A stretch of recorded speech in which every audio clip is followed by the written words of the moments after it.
Plus que quelques jours avant le premier tour des législatives 2024 et la farce n'a jamais été aussi peu tranquille. Chers amis, il est l'heure du 155e épisode de la farce tranquille.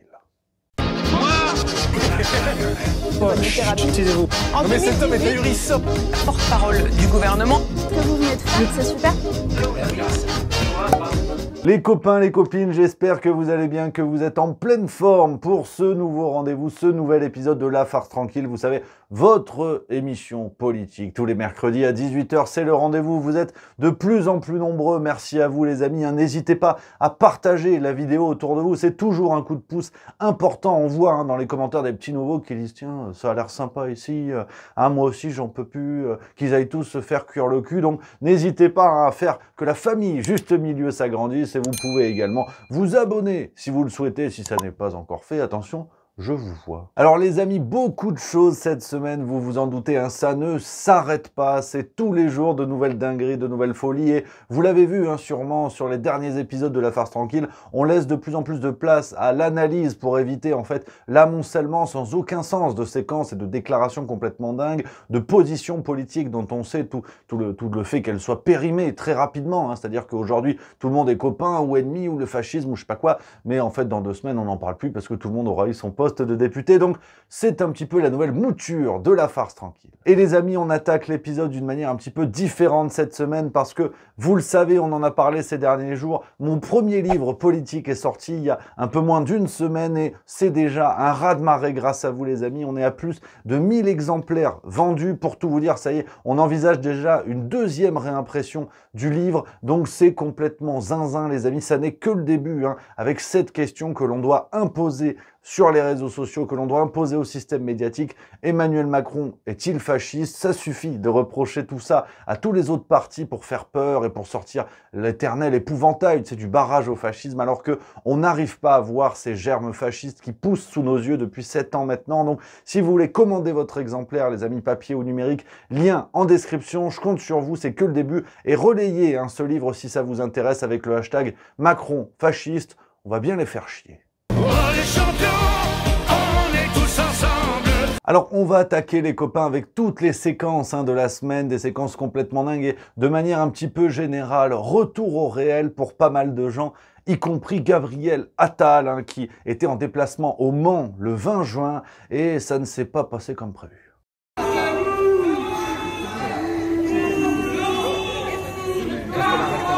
Eh oui, parce que là, ça y est, il faut sortir des bureaux, il faut aller encore escroquer les électeurs, dire non, là, on va changer. Là, vous avez vu, déjà, c'est ma tête sur les flyers. On n'a plus mis Macron, on a mis Attal. Donc, vous avez vu le changement déjà, le niveau de changement. Après, quand on sera au pouvoir, on verra.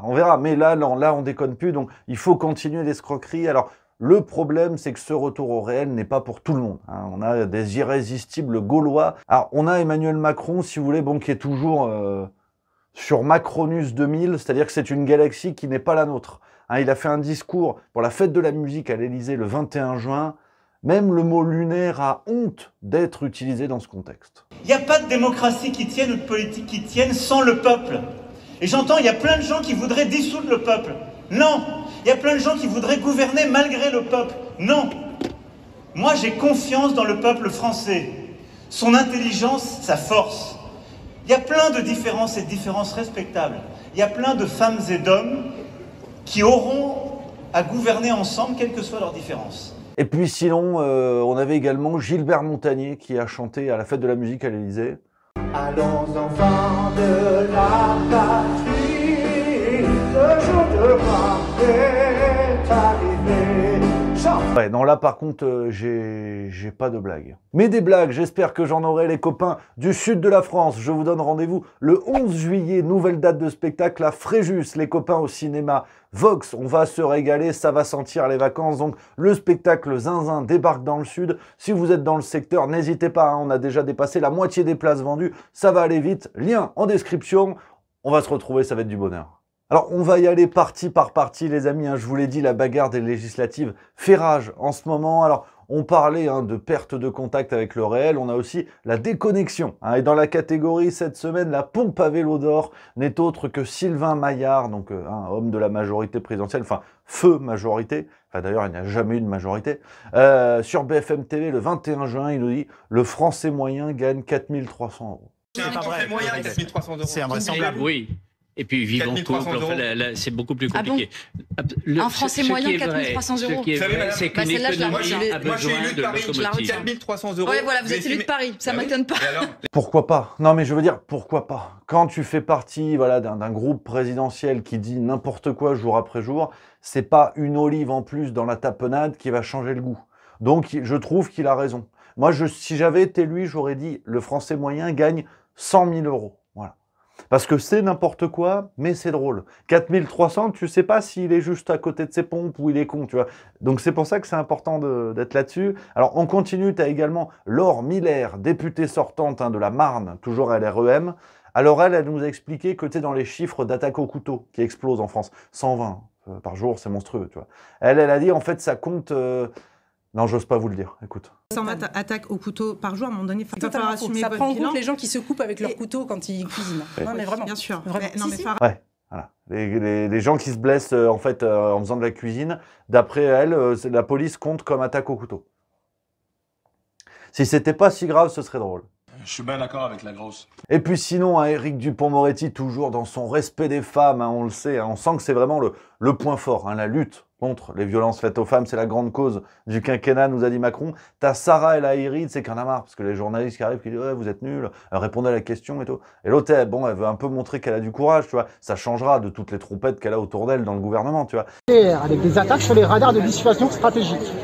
Vous m'avez posé une question. Voilà. Je vais vous y répondre. S'il vous plaît. Bien sûr, mais très calmement. Et je veux dire, c'est peut-être ces périodes qui permettent encore plus de se parler plus franchement. C'est vrai. Aujourd'hui, il y a une guerre en Ukraine. Ouais. Ce Dupond-Moretti, on parle de la guerre en Ukraine. C'est important. Et là, Dupond-Moretti, il lui dit non, ta gueule, ta gueule. Et il la tire par la main, regarde. Je vous écoute, madame El Haïry. Non, je vous écoute. Maintenant, allons-y. La question de la paix est essentielle. C'est bon. C'est bon. Et voilà. Et là, par contre, on n'a pas de... J'ai pas entendu de féministe dire ouais, quand même, c'est lamentable. D'où il interdit une femme de parler. Non, ça... Quand c'est Dupond-Moretti, ça va. T'as le droit. T'as le droit. Alors, une autre catégorie, toujours du côté de la République En Marche, vous connaissez l'expression consacrée, les rats quittent le navire. Alors, je m'excuse auprès des surmulots, mais une alliance se dessine entre Darmanin et Édouard Philippe. Je veux dire, c'est Saruman et Sauron. C'est vraiment... ils se sont dit, tiens, on va faire le Seigneur des Anneaux 4. Alors, sur LCI, le 23 juin, Darmanin nous dit, on s'est dit qu'il fallait qu'on construise quelque chose ensemble demain. Et voilà, on s'est dit qu'il fallait qu'on construise ensemble quelque chose demain, bien sûr. Construire quoi? Il faut construire sans doute, ce qui nous permettra de gagner en 2027, l'élection présidentielle. Voilà, et toujours Darmanin, le 25 juin sur Europe 1, qui, tu sais, là, voilà, les rats quittent le navire, c'est le thème, tu vois, donc il sent qu'il faut qu'il renouvelle son image, il faut faire peuple maintenant. Et tu vois, il a dit, les gens qui dirigent n'habitent plus parmi le peuple. J'ai pas besoin de sondage ou de tableau Excel pour le voir. Et je pense qu'il y a beaucoup de gens qui pensent qu'à Paris, on ne les écoute plus, mais c'est vrai qu'à Paris, il y a beaucoup de Parisiens, ça c'est sûr. Voilà, puis t'as vu, il a plus de cravate et tout, là, il fait peuple, là. Il est au gouvernement depuis le tout début, tu vois, depuis le tout début, il est à fond Macron et tout. Là, il a dit non, il s'agit quand même de rester en politique un jour, parce que sinon, et Darmanin qui revient dans la vie civile, les gens vont garder l'image d'un type qui a fait du chantage sexuel, tu vois. C'est pas beau. Tu sais, c'est le mec du fond du bus, tout le monde a envie de lui cracher dessus. Donc là, il faut qu'il reste au pouvoir. Donc il a enlevé la cravate et il est confiant. Et s'allier avec Édouard Philippe, c'est que vraiment, il a peur de rien. Ouais, c'est pas faux. Du côté du Front Populaire, les amis, beaucoup d'actualités. Alors, on est le 26 juin au moment où j'enregistre cette vidéo. Hier au soir, il y avait le débat Bompard, Bardella, Attal, qui nous a permis de savoir que... Bompard, Bardella, Attal, enfin, on savait déjà tous que Bardella était une trompette, que Attal était en mode survie, et que Bompard était là pour quelques punchlines bien sentis. Il avait mis une cravate histoire de faire la diff, mais voilà, tu vois, ça sert à rien. En fait, ce débat, ça sert à rien, mais ça avait le mérite d'être là. Il y a un côté interville, tu vois, qui est intéressant. Mais du côté du Front Populaire, ils ont envoyé cette semaine. Ah ouais. Déjà dans la catégorie des « je m'en sens capable ». Parce que vous avez vu, il y a populaire, bon, ça c'est une chose, mais il y a front. Il faut faire front. Ils font front. Et donc, ils sont tous main dans la main. pas vraiment, mais tu sens que l'union va s'arrêter à la seconde après le second tour des législatives. Tout le truc va exploser parce que si le NFP l'emporte, il va falloir choisir un Premier ministre. Et tu sens qu'ils sont loin d'être d'accord. Ah, vraiment, et puis ils sont tous capables. C'est intéressant. Boris Vallaud, président du groupe PS à l'Assemblée nationale, le 20 juin, écoute ce qu'il dit. Ah, alors c'est quoi la formule consacrée? Vous savez, les radicaux disaient « sur l'aimable insistance de mes amis ». Et maintenant, je crois que la formule, c'est « je m'en sens capable ». Bon bah voilà. Il y a un problème. Autant Jordan Bardella est sur. Vous en sentez capable. Vous avez compris ma réponse, monsieur le Cabache. Voilà. Mélenchon avait aussi dit, hein, je vous renvoie à l'épisode de la semaine dernière qui s'en sentait capable. On a également Clémentine Autain dans la tribune dimanche du 23 juin. Elle a dit « Je fais partie de celles et ceux qui peuvent occuper cette fonction de Premier ministre. Voilà. » Alors ils sont, tu sens que ça fait des années qu'on voit qu'ils sont incapables. Par contre, pour être Premier ministre, bien logé, bien nourri, bien payé, là, ils sont tous capables. Vraiment, c'est... Alors, du coup, j'en profite pour officialiser. Moi aussi, je m'en sens capable. Voilà. Si Clémentine Autain peut le faire, je peux le faire. Là, pareil, hein, les amis, vous savez, j'aime bien les bons mots, j'aime bien les blagues, mais là, je suis dépassé. Hein. Sébastien Delogu, député LFI sortant, qui fait campagne avec Maïva Guénam. C'était le 19 juin. Je suis avec le Big Boss. Et c'est très très important d'aller voter le 30 juin et le 7 juillet. Et qu'est-ce que tu disais? Il y en a qui ne peuvent pas aller voter. S'ils ne peuvent pas aller voter, vous pouvez prendre des procurations pour aller voter. Il y a un site internet sur le site du gouvernement. Ou alors... Voilà, hein, donc une ancienne starlette de télé-réalité dont la poitrine a été taillée sur des Zodiac Décathlon, mais Delogu s'est dit que c'était une bonne idée. Hein. Alors je vous renvoie à la séquence, à la révélation de Jérém Star, une autre personnalité de la télé-réalité, qui avait publié ceci sur les réseaux. On m'a proposé 15 000 €, c'est pas une plaisanterie, pour faire, je crois, 3 stories et un post où, notamment, je prendrai en photo ou filmerai dans l'isoloir ce que je mets dans l'enveloppe, en fait, donc à savoir le parti en question. Donc du coup, bon, je suis pas l'inspecteur le plus malin, mais je me pose la question, Maïva Guénam a-t-elle touché 15 000 € de la part de la France Insoumise pour faire campagne avec Delogu? Non mais je sais pas, je demande. Sinon, François Hollande était en Corrèze le 22 juin, et c'est vrai que maintenant qu'il a perdu tous ses lèche-culs autour de lui, comme il est plus au pouvoir, Hollande nous a donc fait un cul sec.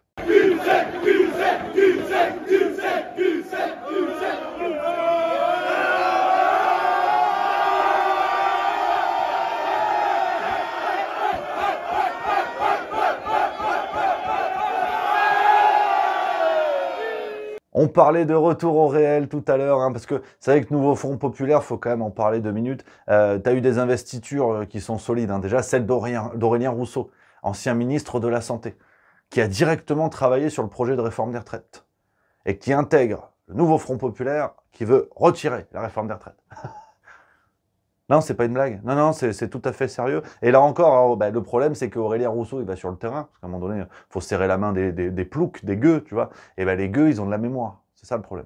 On a des infos, si vous voulez, très précises, comme quoi vous auriez participé au projet de la réforme des retraites à 64 ans. Ah, et là, vous allez avec des gens qui sont pour la retraite à 60 ans, je comprends mal. Hein. Je ne suis pas très intelligent, mais je comprends mal. Vos infos très précises, je suis un fonctionnaire, j'ai été directeur de cabinet de la Première ministre. Comme certains ici, je ne vais pas vous dire ce que j'ai dit dans le secret des discussions.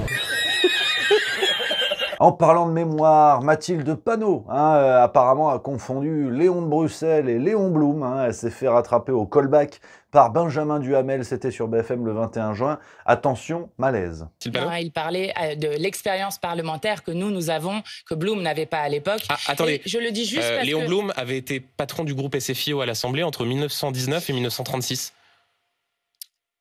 Oui, donc... Donc, pourquoi vous dites que vous avez plus d'expérience parlementaire que Léon Blum? Ah oui, bah écoutez... Et du fait que... Et puis sinon, hein, Jean-Luc Mélenchon est-il le pire ennemi de son propre camp, hein, parce qu'aujourd'hui, on a des réactions qui sont assez lunaires. C'est-à-dire que tu dis un mot sur Mélenchon, t'es anti-Mélenchon. Mais quand t'écoutes ce qu'il dit, t'as l'impression que Mélenchon est anti-Mélenchon. Enfin, qu'il est anti-LFI. Enfin, c'est très bizarre. C'est vraiment de la physique quantique. Hein. Il était en roue libre sur France 5 le 22 juin. Il nous dit « J'ai l'intention de gouverner ce pays et ce n'est pas le foutoir, ce n'est pas le pia-pia des gauchistes qui passent leur temps à s'engueuler entre eux. » Et moi, moi j'ai l'intention de gouverner ce pays. C'est pas le foutoir, c'est pas le bazar, c'est pas l'Assemblée Générale permanente, ça veut dire quoi, ça? Le pia-pia des gauchistes qui passent leur temps à s'engueuler entre eux. Jean-Luc Mélenchon. Nous avons besoin de gens qui soient d'accord sur la ligne qu'on suit. Ah, j'ai pas compris. Parce qu'ils ont quand même une drôle de manière de faire front. Franchement, Quand tu as des amis comme ça, tu n'as pas besoin d'ennemis. Honnêtement, c'est assez extraordinaire. Et tu as du coup, c'est parti en clash avec François Hollande, tu vois, qui est investi par le nouveau Front Populaire. Celui qui a fait naître Macron en politique, oui. Et lui, Hollande, il a invité Mélenchon à se taire. Un message à faire passer, c'est que Jean-Luc Mélenchon, qui a pu, il y a 2 ans, être un moment, une possibilité, aujourd'hui, s'il veut rendre service au nouveau Front Populaire, il faut qu'il se mette de côté, qu'il se taise. Donc là, bon, je sais pas quoi vous dire. Et pour fermer la fenêtre à un nouveau Front Populaire assez longue, parce que j'ai groupé tous les partis dedans, les amis, parce qu'il y a une alliance, alors qui va pas durer 2 semaines, mais il y a une alliance, la cagolerie continue. Voilà, si jamais je le redis, parce que bon, tout le monde a compris qu'aujourd'hui, la menace numéro 1, c'était Macron. Et autant je suis conscient que c'est une idée conne politiquement, mais tous ces partis politiques qui nous expliquent qu'il faut éloigner Macron du pouvoir parce que c'est quelqu'un d'instable psychologiquement, quelqu'un de dangereux qui a ruiné le pays et peut nous envoyer à la guerre, à un moment donné, pourquoi n'imaginerait-on pas une alliance entre tous les partis politiques ? Si l'urgence est de sauver la France, que tout le monde mette ses égos et ses bisbilles de côté, sauvons la France, et après on retrouve un échiquier politique normal. Mais là c'est marrant parce qu'ils font tous une alerte, ils disent tous attention il est dangereux, mais ils restent tous dans leur précaré, tu vois. Et donc tu dis merde, est-ce qu'ils nous prendraient pas pour des buses? Est-ce que finalement tout cela n'est qu'une opposition de façade qui fait que Macron est pas si dangereux que ça pour eux? Bah écoute, en tout cas d'après le journal du dimanche du 21 juin, on apprend qu'LFI appellera à voter pour les macronistes en cas de duel face au RN. On nous prend vraiment pour des cons. En parlant de cons, du côté d'Europe Écologie Les Verts, c'est Yannick Jadot qui nous en a fait une belle sur France Info le 18 juin, parce que faut faire barrage. On ne sait plus, parce que c'est vrai qu'avant, bon, les castors, c'était facile de les mobiliser, parce qu'il y avait un barrage à construire sur la rivière FN, puis RN, donc c'était facile. Mais là, aujourd'hui, il faut plus de castors, parce qu'il faut faire un barrage sur la rivière RN, et sur la rivière LFI. Donc, tu sais plus, en fait, sur quelle rivière, comme ça, il faut donner du chicot pour aller construire des barrages. Donc là, bon, Yannick Jadot, lui, il travaille sur la rivière RN, et bon, il faut faire peur. Si le RN arrive au pouvoir, je pense que 120% des gens vont mourir du Covid. Et avec la chiasse, peut-être. Donc il faut faire peur. Ça vous fait peut-être rire, mais Yannick Jadot a été beaucoup plus drôle que moi, écoutez. Il y aura la privatisation de l'audiovisuel public, que ça deviendra la 5 de Berlusconi, ou si vous voulez absolument rester journaliste dans ces locaux, il faudra qu'il y ait des femmes à moitié dénudées qui rient sur les blagues racistes de vieux mecs bas de front. Du côté du Rassemblement National, on a eu un point positif. Qui l'eût cru? Qui l'eût cru? Avec Jordan Bardella qui balance les dossiers. Parce que, rappelons quand même le truc, dans la stratégie de Macron avec cette dissolution et la provocation des législatives, il y a la volonté de faire porter le chapeau. C'est assez évident, c'est-à-dire qu'on sait que le budget 2025 va devoir être voté en fin d'année, budget de la France, on sait que ça va être une catastrophe. Il n'y a plus un boulon qui tient, l'économie est au plus bas, c'est catastrophique. Et donc, le changement de Premier ministre, quel qu'il soit, RN, LFI ou ma grand-mère, Macron pourra faire porter le chapeau. En disant, vous avez vu, c'est quand même sous la mandature de ce Premier ministre ou de cette Première ministre qu'on a voté un tel budget, que c'est une telle catastrophe qu'il a fallu faire des coupes. Donc il y a aussi un coup de poker là-dessus qui est intéressant de la part de Macron, c'est qu'il pourra se dédouaner, si vous voulez. Et Bardella, il l'a bien senti. C'est pas le pingouin qui glisse le plus loin sur la banquise, mais ça, il l'a flairé. Et dans le journal du dimanche du 23 juin, il a dit, il accuse le gouvernement, concernant le budget, l'économie, de dissimulation, voire, je cite, de dossiers cachés, dans la gestion de l'économie. Ouais. Et il va demander un audit dès qu'il arrivera au pouvoir. Alors l'audit, pas la voiture, l'étude économique. Ouais, c'est marrant. Voilà, on s'arrête sur les points positifs du RN parce que le reste, ouais, encore une marche arrière. C'est-à-dire que Bardella, c'est pas un candidat qui regarde dans le pare-brise, tu vois. Il est en permanence comme ça, voilà. Il t'a annoncé plein de trucs, mais c'est marche arrière, sur à peu près tout, tu vois. La sortie du marché européen de l'électricité, c'est non. C'est une petite phrase passée inaperçue devant les chefs d'entreprise. Le président du Rassemblement National ne milite plus pour que la France sorte du marché européen de l'électricité. Jordan Bardella souhaite désormais négocier avec Bruxelles une exception française, comme l'ont fait l'Espagne et le Portugal. La réforme des retraites, c'est peut-être, on va voir, ça je vous l'avais dit déjà la semaine dernière. Et puis, le problème, c'est que Bardella, mais ça on le savait, c'est une coquille vide, pour reprendre les mots de son ancien formateur qui avait bossé avec lui, donc il est nul, on est au courant. Bardella, sans muscles et sans une belle gueule, c'est mon cousin de 19 ans qui joue à Call of Duty. Faut quand même pas l'oublier. Et le problème, c'est que quand Bardella ne recule pas sur les seules annonces qu'il maîtrise à peu près, on comprend plus. Il y aura une progressivité qui va se mettre en œuvre et qui tournera autour d'un âge pivot de 62 ans et de 42 annuités. Par conséquent, j'ai noté l'exemple que vous avez mentionné, à 24 ans, vous partirez avec 42 années de cotisation, c'est-à-dire 66 ans. Pourquoi ? 66 ans, donc plus tard que dans la réforme actuelle d'Emmanuel Macron mais pour une raison très simple. Pourtant, vous n'aviez jamais donné ce chiffre-là avant. Non, pour une raison très simple. C'est que quand vous avez commencé à travailler plus tard, il est normal que vous soyez amené à travailler plus tard. Donc voilà pour le RN, pas plus à dire une fois de plus, c'est-à-dire qu'on sait qu'il y a une normalisation du RN, je vous l'ai déjà dit, ça fait des semaines que je vous le dis, le système veut mettre le RN en place avec la potentialité du chaos, on redoute des émeutes dès le soir du premier tour des législatives, et Macron qui pourrait se poser en chef de guerre, qui pourrait se poser en seul président raisonnable face aux extrêmes, ça fait des semaines que l'on dénonce cette possibilité-là, cette lecture politique de Macron, advienne que pourra. Et sinon, du côté des LR, alors je sais pas quoi vous dire, parce que je sais pas si ça me fait marrer ou si j'ai envie de pleurer. Éric Ciotti dans le Figaro du 20 juin, qui déclare, la question qu'on lui pose, c'est « Gérald Darmanin vous a accusé d'avoir commis un crime contre l'honneur ». Éric Ciotti répond « Je ne suis pas sûr qu'il sache ce que veut dire le mot honneur ». C'est vraiment le Roquefort qui dit au camembert « tu pues ».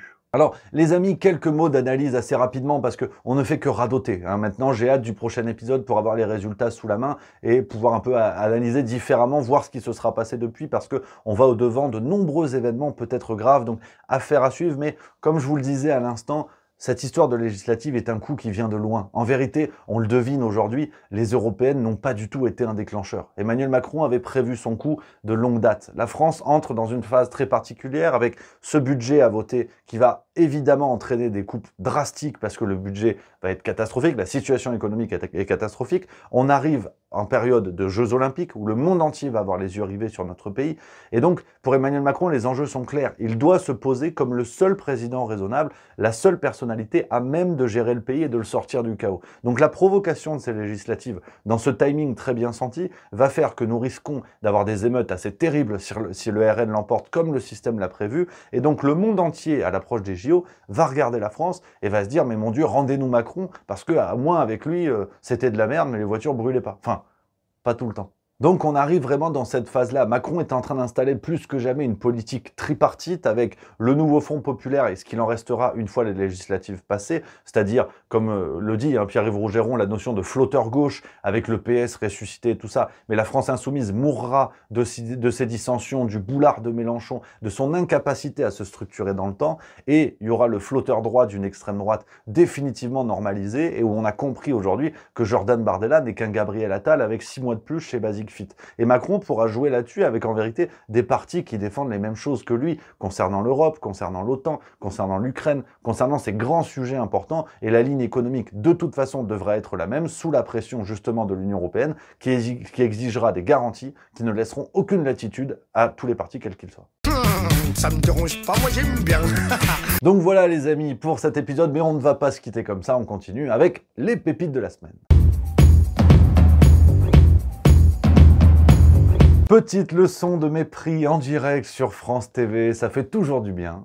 Je suis d'accord avec vous et je vous remercie de votre conseil, mais c'est non mais je me permets parce que pour que nos téléspectateurs puissent vous suivre. Les revendications qui sont celles de votre liste, Madame Clopot, on va pouvoir les développer ensuite sur les deux thèmes qu'on a choisis. Je voudrais encourager et féliciter Madame Clopot parce que c'est pas facile d'être un petit candidat et d'aller à la télévision pour la première fois ou quand on n'y va pas souvent. Sinon, le 20 juin, Elisabeth Borne se fait remettre à sa place sur France 3 par Noé Gauchard, candidat Nouveau Front Populaire, qui a tout mon respect. Juste si vous pouvez me laisser parler. Vous n'avez pas de 49.3 ici comme au Parlement pour faire taire tout le monde, donc je voudrais bien pouvoir finir ma phrase. Je dis que ce qu'on propose est tout à fait réalisable économiquement et sur les artisans et les commerçants, il y a une caisse de péréquation qui doit être mise en place par l'État pour soutenir au début de l'intervention. Et puis sinon, la séquence que les inconnus n'auraient même pas pu inventer dans leur meilleure période, quand les artistes de gauche se mobilisent, ça donne ça. Merci à Corinne Maziero. Vous êtes une gonzesse, putain, vous voulez pas aller voter, putain, on est des meufs, on va s'en prendre plein la gueule. Interdiction IVG et compagnie, on a vu ce que ça donnait ailleurs. On est des personnes, entre guillemets, racisées, je suis d'accord avec toi. D'ailleurs, je sais pas par contre on peut remplacer ça, mais bon, on parlera de ça plus tard. On va s'en prendre plein la gueule. Moi, j'ai mes potes, là, dans le village où on vit, qui sont en couple gay, et ils se disent mais on va faire quoi quand s'ils passent ces bâtards-là, qu'est-ce qui va se passer, on va se faire lyncher, on va se faire etc.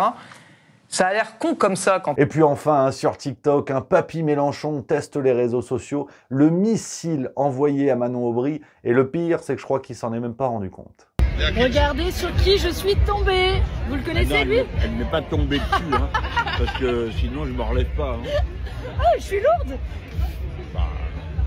Non, c'est notre score de dimanche qui sera lourd. Voilà, maintenant. Donc voilà les copains, j'espère que ça vous a plu, vous avez passé un bon moment, une bonne vidéo. On va se retrouver très bientôt hein, pour de nouvelles vidéos sur Juste Milieu, vous le savez. Pour conclure les copains, un petit mot qui peut sembler naïf, qui peut sembler béat, mais n'oubliez pas de rester unis. Déjà de garder la banane et de rester unis les amis. Vous voyez bien aujourd'hui que le système médiatique veut plus que jamais diviser les gens. Un pays où tout est constitué en îlots de citoyens qui ne se parlent plus, qui se détestent, qui s'opposent les uns aux autres, est un pays beaucoup plus facile à gouverner, divisé pour mieux régner. Ça n'est pas moi qui l'ai inventé. Donc comprenez bien aujourd'hui les copains que toutes les étiquettes qu'on vous lance comme ça, les islamo-gauchistes, les fascistes, l'extrême droite, l'antisémitisme, le racisme, tout ça ne sont que des étiquettes pour faire peur, pour scinder la population. Aujourd'hui, que vous votiez Mélenchon, Le Pen, Macron ou quoi, vous avez le droit de vous serrer la main, vous avez le droit de discuter, vous avez le droit de débattre. Et c'est ce pays-là qui fait peur au pouvoir en place. C'est un pays où les gens arrivent à dépasser leurs oppositions et à comprendre qu'ils ont un ennemi commun, ce pouvoir en place qui les met de plus en plus dans la merde. Voilà. Pour finir la vidéo, je vous embrasse. Gardez la banane, on se retrouve très vite.